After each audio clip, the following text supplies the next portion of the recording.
என்கிற முறையில் நான் கேட்டுக்கொள்வது என்னவென்றால், இந்த நலத்திட்டங்களை தனி டிபார்ட்மெண்ட், தனி நல திட்ட அலுவலரை நியமித்த ஆசிரியர்களையும் தலைமை ஆசிரியர் கொடுத்துருக்காங்க.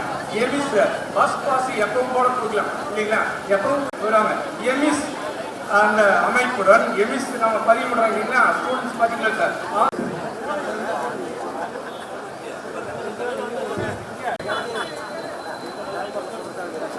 இயக்கமே எனது இதய துடிப்பு. தமிழ்நாட்டில் உள்ள சங்கங்கள் அனைத்தும் தமிழக அரசின் கவனத்தை ஈர்த்திட தனித்தனியாக போராட்டம் நடத்தியும் எந்த முடிவும் எட்டப்படாத காரணத்த பேரணியில் அதிகப்படியான ஆசிரியர்கள் கலந்து கொண்டு நமது கோவை மாவட்டத்தின் சிறப்பை தனது தேர்தல் அறிக்கையில் கூறினார்கள்.